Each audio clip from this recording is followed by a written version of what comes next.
Baik,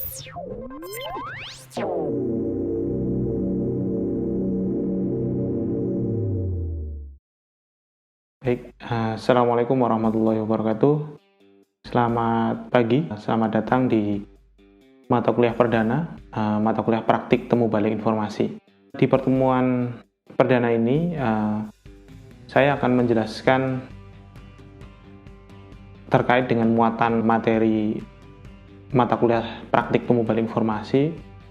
Tapi sebelum saya coba untuk menjelaskan muatan materinya, saya akan cerita terlebih dahulu sejarah mata kuliah praktik temu balik informasi.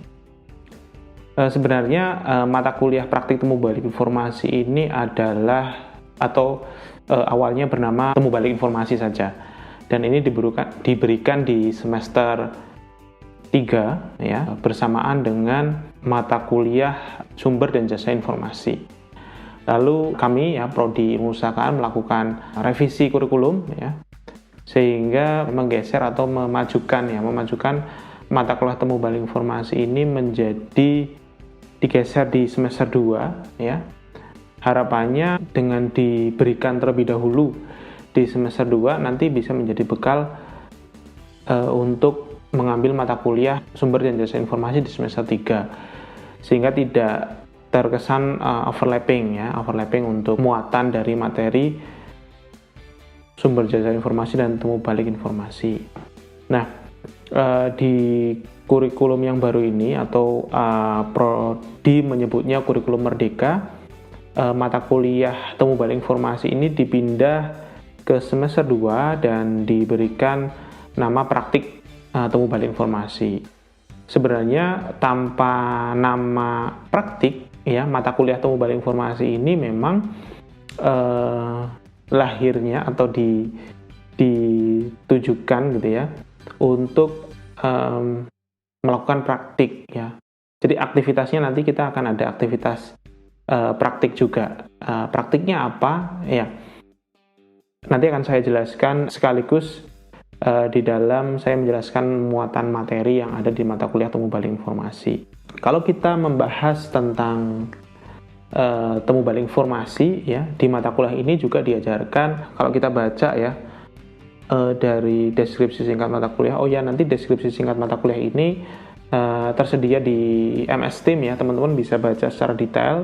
Untuk penjelasan di video ini memudahkan ya, tujuannya adalah memudahkan teman-teman untuk mencerna lebih cepat terkait dengan sajian materi apa saja yang akan diberikan dan bagaimana kita akan belajar satu semester ke depan ya di mata kuliah praktik temu balik informasi. Oke, di dalam mata kuliah praktik temu balik informasi di sini kita akan mempelajari terkait dengan sumber-sumber informasi yang bisa diakses secara digital. Jadi kita akan pelajari lokasi-lokasi atau sumber-sumber informasi yang bisa diakses secara digital. Tentunya kita pilih-pilih ya, karena tidak semua sumber informasi yang tersedia secara online atau digital itu bisa kita manfaatkan. Jadi kita pilih yang terbaik dan kita pilih yang memang sudah disediakan, yang proper gitu ya, yang sesuai, yang memang terpercaya, kredibel, yang bisa dimanfaatkan oleh aktivitas akademik. Namun mengetahui lokasi sumber daya informasi atau lokasi informasi untuk proses aktivitas temu balik informasi saja tidak cukup, teman-teman. Jadi dibutuhkan pengetahuan terkait dengan strategi penelusuran informasi. Jadi nanti teman-teman akan belajar tentang strategi penelusuran informasi ya.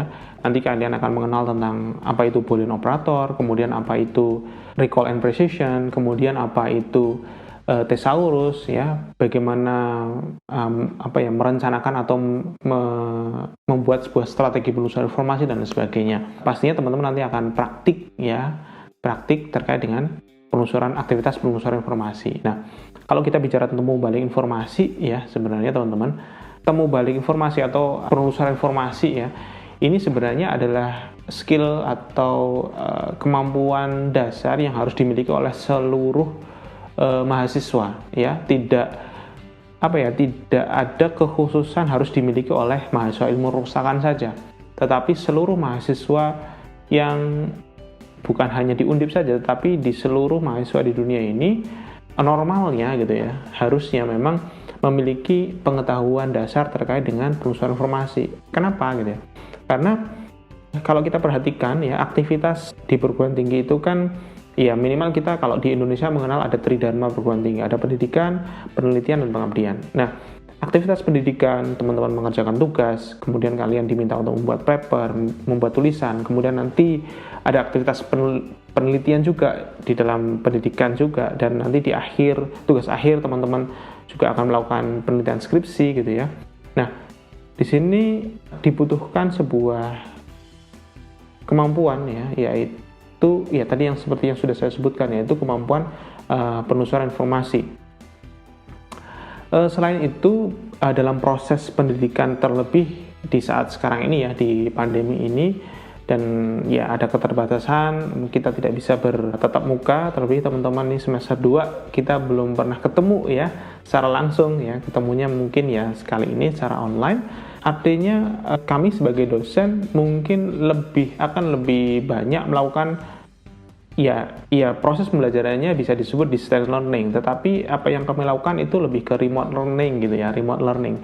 Jadi kita akan membuat sebuah semacam skenario gitu ya, skenario dalam bentuk tugas, mungkin skenario dalam bentuk studi kasus dan sebagainya yang nanti perlu dipecahkan oleh teman-teman mahasiswa. Nah, untuk mengerjakan tugas, menyelesaikan studi kasus, pastinya teman-teman membutuhkan literatur gitu ya. Tidak cukup misalnya hanya berbekal hanya mesin pencari semisal Google gitu ya. Karena ya kelasnya berbeda dengan ketika sekolah menengah atas gitu ya. Kalau di perguruan tinggi ya teman-teman harus memilih dan memilah informasi yang bisa digunakan, mana yang tidak bisa digunakan. Pastinya teman-teman dituntut untuk memilih informasi yang kredibel. Di beberapa perguruan tinggi ternama ya di luar Undip ya, aktivitas memberi pembekalan gitu ya kepada mahasiswa terkait dengan kemampuan penelusuran informasi, khususnya penelusuran informasi secara digital ini. Mungkin beberapa perguruan tinggi terkemuka ini sudah memberikan program khusus. Siapa yang memberikan program ini? Yaitu perpustakaan. Melalui apa? Melalui mungkin ada satu yang namanya instruksi literasi informasi. Kemudian ada juga yang namanya user education atau pendidikan pemakai. Atau seperti umumnya mahasiswa baru dibekali oleh perpustakaan terkait dengan library skill ya, itu ada namanya library orientation atau orientasi perpustakaan. Jadi dikenalkan sumber daya informasi perpustakaannya, kemudian dikenalkan bagaimana cara menggunakan OPAK dan lain sebagainya. Normalnya seperti itu, tapi memang belum menjadi semacam kebiasaan ya di beberapa perguruan tinggi. Jadi belum semua perguruan tinggi menerapkan seperti itu. Nah, beruntungnya teman-teman di sini memang dapat mata kuliahnya gitu ya, sehingga secara tidak langsung kalian sudah mendapatkan semacam library instruction gitu ya, instruksi perpustakaan. Jadi teman-teman nanti akan punya bekal untuk melakukan penelusuran informasi secara online.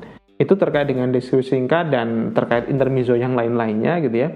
Dalam mata kuliah Tumbuh Balik Informasi kita akan mempelajari beberapa hal ya yang berkaitan dengan penelusuran informasi. Nah, kalau kita mau bahas tentang penelusuran informasi, nah tema utamanya kan informasi itu sendiri gitu ya. Artinya ya kita mau tidak mau ya kita harus bahas informasi itu apa. Mungkin teman-teman di semester 1 sudah dapat materi tentang pengantar perpustakaan dan informasi. Nah, di situ juga dijelaskan tentang informasi itu apa sih gitu ya. Di mata kuliah ini kita akan kembali untuk brainstorm, kemudian mendiskusikan apa itu informasi. Nah, kita nanti akan coba kaitkan dengan isu apa yang kita akan bahas, yaitu isu temu balik informasi atau penelusuran informasi. Jika kita bicara tentang aktivitas temu balik informasi atau penelusuran informasi, ya ibaratnya orang mau mencari sesuatu gitu ya. Ketika dia mencari sesuatu, pastinya ada motif gitu ya, atau ada latar, ada sesuatu yang mendorong dia untuk mencari sesuatu tersebut gitu ya. Nah, misalnya ketika saya mau mencari baju baru gitu ya. maka aktivitas saya mencari baju baru itu bukan tiba-tiba saya sedang makan, kemudian tiba-tiba langsung pergi ke mall gitu ya, nyari baju baru, tidak gitu. Tapi aktivitas saya mencari baju baru itu ada motivasinya atau ada latar belakangnya. Latar belakangnya adalah dipengaruhi oleh adanya kebutuhan. Misalnya saya mencari baju baru karena saya punya kebutuhan, besok saya mau wawancara kerja gitu ya, saya butuh baju berwarna putih gitu ya, celana hitam, tapi saya ternyata belum punya di rumah gitu ya, atau belum punya di kos-kosan, sehingga saya butuh untuk mencari. Nah, ada sebuah keadaan di mana ketika saya mau melakukan aktivitas pencarian baju baru tadi, ada sebuah keadaan di mana harusnya ya, di mana ada semacam keharusan ya, saya memiliki baju putih dan celana hitam karena saya akan melakukan interview kerja. Namun di dalam pikiran saya dan di dalam ingatan saya bahwa di lemari saya tidak memiliki baju berwarna putih dan celana berwarna hitam. Jadi aktivitas saya mencari baju baru tadi gitu ya, yang berwarna putih dan celana berwarna hitam itu muncul karena ada keharusan saya akan melakukan interview, dan ada syarat dalam interview itu mengharuskan saya menggunakan baju putih dan celana hitam. Nah, kemudian di dalam ingatan saya dan dalam pengalaman saya, di lemari saya itu saya nggak punya tuh baju berwarna putih dan celana berwarna hitam, sehingga muncullah kebutuhan bahwa saya butuh baju putih dan celana hitam, sehingga saya akan pergi mencari baju putih dan celana hitam. Entah itu pergi membeli atau pergi meminjam. Hal serupa juga akan terjadi dalam aktivitas penelusuran informasi atau pencarian informasi, di mana pencarian informasi atau penelusuran informasi itu muncul karena adanya sebuah kebutuhan informasi. Nah, kita akan membahas tema tentang kebutuhan informasi. Untuk di tahun-tahun sebelumnya, biasanya saya sudah punya materi andalan, tetapi kita coba untuk di tahun ini, kita coba brainstorm gitu ya, brainstorm terkait dengan apa itu kebutuhan informasi. Nah, nanti untuk materi yang biasa saya gunakan juga nanti akan saya sisipkan. Setelah kita membahas tentang kebutuhan informasi, ya, ternyata kalau kita bicara tentang kebutuhan informasi, dalam sebuah penelitian, kebutuhan informasi ini merupakan trigger gitu ya, atau pemicu seseorang itu melakukan pencarian informasi. Dan style orang yang melakukan pencarian informasi dengan tipe atau jenis atau gaya gitu ya, kebutuhan informasi yang berbeda itu nanti akan menimbulkan cara atau gaya penelusuran informasi yang berbeda pula gitu ya. Nah, ini yang nanti kita akan ulas juga. Nah, ini cukup menarik nanti teman-teman. Dua hal tadi sebenarnya kita membahas ya terkait dengan fenomena sosial gitu ya. Jadi penelusuran informasi itu dilihat dari aspek si manusianya. Nah, kita juga akan melihat penelusuran informasi dari aspek yang lebih luas lagi gitu ya. Jadi aspek manusia dan aspek teknologi yang digunakan. Jadi nanti kita akan belajar tentang kerangka kerja informasi gitu ya. Kemudian kita akan belajar tentang konsep dan komponen sistem tumbuh balik informasi gitu ya. Jadi nanti di dalam kita membahas tentang komponen dan komponen sistem tumbuh balik informasi, nanti kita akan mencoba untuk mengenal setiap komponen-komponen yang terlibat dalam aktivitas penelusuran informasi atau tumbuh balik informasi. Nah, jika kita bicara tentang aktivitas tumbuh balik informasi, pasti kita akan dihadapkan dengan dua hal, yaitu recall dan precision. Nah, apa itu recall dan precision? Nah, recall ini adalah hasil tangkapan gitu ya, atau hasil dokumen yang berhasil dipanggil oleh sebuah mesin penelusuran informasi atau pencari informasi. gampangnya seperti ini teman-teman. Kalau teman-teman pasti tidak ada yang asing dengan Google gitu ya. Tidak ada yang asing dengan Google, dan cara menggunakannya pasti teman-teman sudah bisa. Karena Google itu cukup familiar dan cukup sederhana ya tampilannya. Hanya ada kolom di tengah gitu ya. Kemudian kita sebagai user itu terhipnotis otomatis ya, kalau mau pakai Google ya tinggal isi kolom di tengah itu aja gitu ya. Jadi itulah pentingnya interface dalam sebuah sistem pengumpulan informasi. Nah, kalau kita bicara tentang recall itu apa sih? Nah, teman-teman kalau pakai Google, kalian masukin kata kunci, kemudian nanti muncul masukin kata kunci ya. Apa kata kuncinya? Misalnya tahu bakso misalnya. Kemudian kalian klik enter, kemudian nanti akan loading halaman result. Nah, loading halaman result atau temuan. Nanti biasanya ada keterangan sekian juta result gitu ya. Nah, sekian juta result itu adalah recall.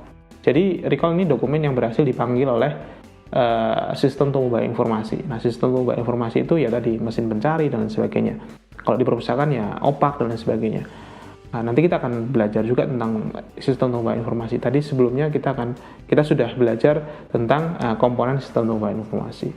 Nah, tetapi ternyata tadi ya kalau kita bicara tentang recall dalam aktivitas pengubah informasi, sebenarnya recall ini bukan tujuan akhir gitu ya. Karena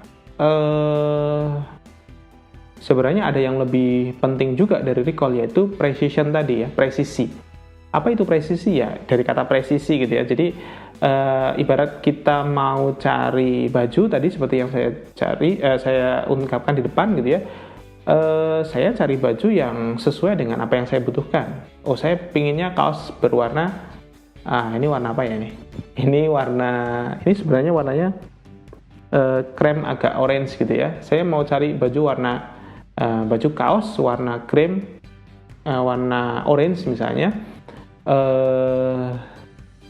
ukurannya XL. Nah, artinya baju yang saya cari harus fit atau sesuai dengan apa yang saya sudah idam-idamkan gitu ya. Baju yang saya temukan harus fit sesuai dengan apa yang sudah saya inginkan gitu ya. Saya sudah punya spesifikasi baju yang mau saya cari. Sama halnya dengan informasi. Jadi dalam penelusuran informasi, maka presisi ya, unsur presisi itu juga menjadi hal yang penting untuk diperhatikan. Jadi apakah informasi yang disajikan itu sesuai dengan kebutuhan informasi yang diinginkan atau tidak. Nah, ini yang disebut dengan presisi. Oke, kemudian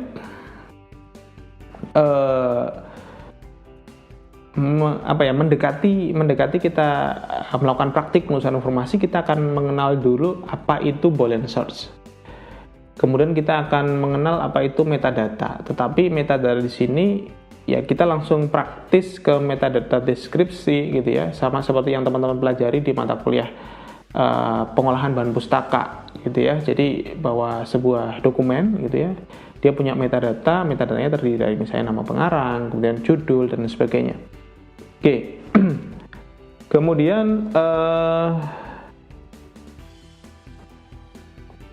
kita juga akan setelah kita tadi ya mempelajari tentang aktivitas manusia dalam melakukan penelusuran informasi, kemudian sistem temu balik informasi itu sendiri, kemudian komponen-komponen yang terkait dengan sistem temu balik informasi, kemudian recall, precision, kemudian tadi ada metadata, ada Boolean search ya.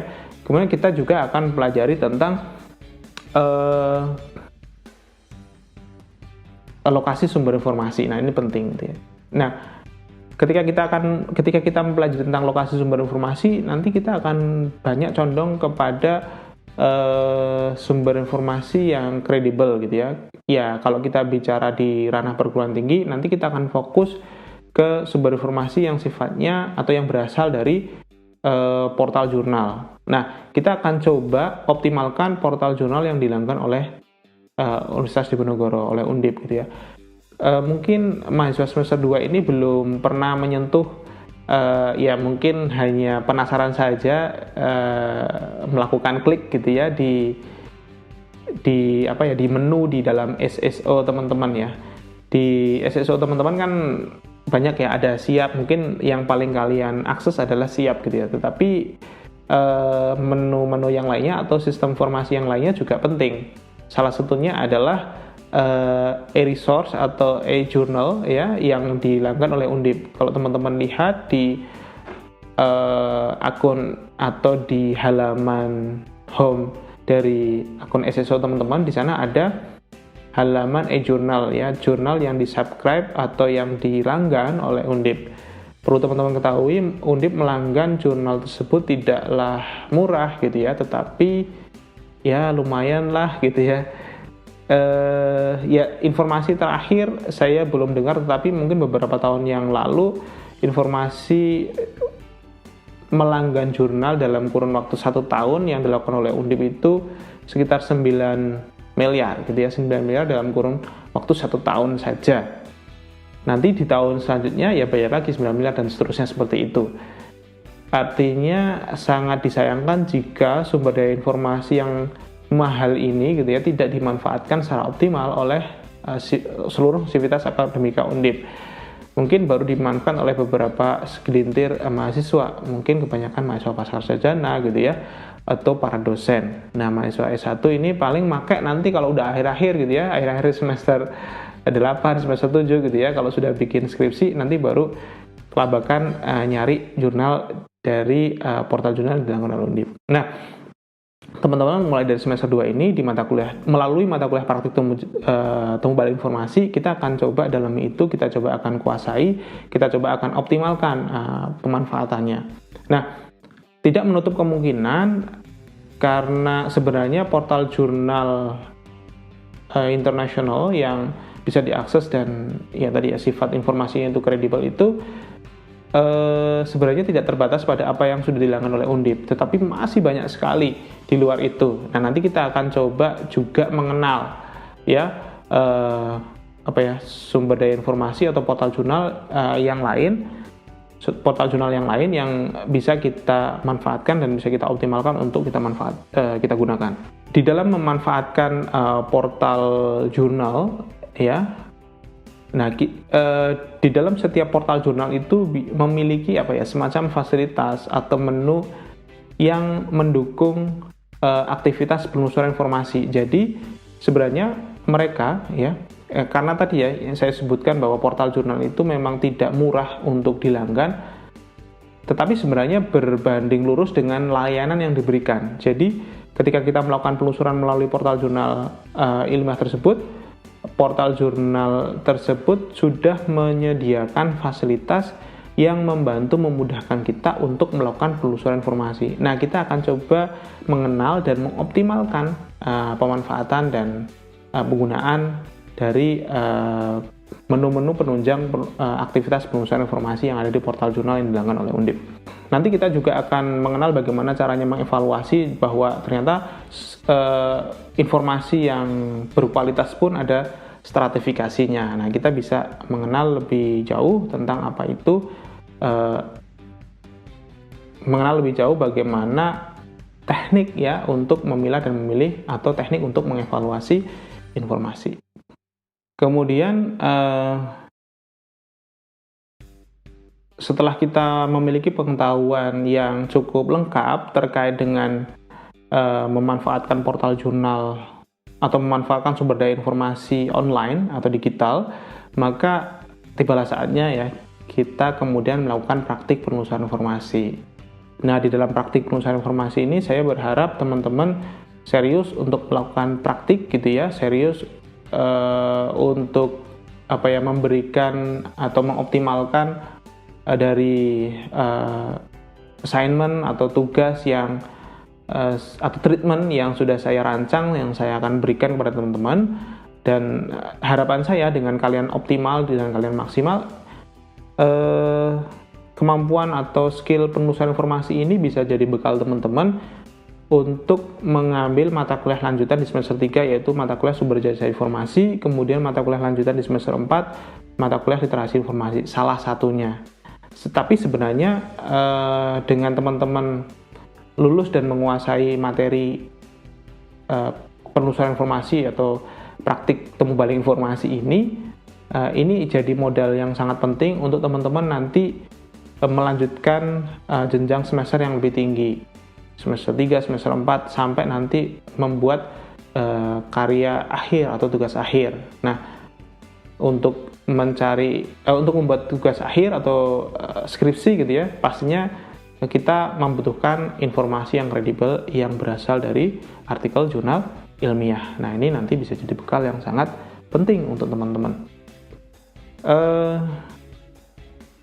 Aktivitas praktik untuk memudahkan saya mengontrol, nanti saya akan meminta teman-teman untuk mendokumentasikan praktiknya. Jadi mungkin teman-teman saya minta untuk melakukan screen capture gitu ya, video screen capture, dan mempraktikkan aktivitas penulisan informasi. Harapan saya sambil di voice over ya, sambil di dubbing, menjelaskan tentang apa yang teman-teman lakukan. Nah, itu akan selain itu menjadi treatment atau latihan untuk teman-teman, itu juga memudahkan saya untuk mengevaluasi aktivitas teman-teman ketika melakukan praktik penulisan informasi.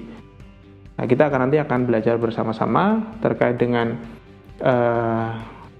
di mata kuliah praktik pembubaran informasi ya. Semoga kita bisa enjoy menjalaninya dan kita bisa kerjasama untuk sama-sama berusaha untuk mengoptimalkan output ya dari mata kuliah pembubaran informasi. Mungkin itu saja ya pengantar atau overview dari mata kuliah praktik pembubaran informasi. Saya cukupkan, terima kasih. Assalamualaikum warahmatullahi wabarakatuh.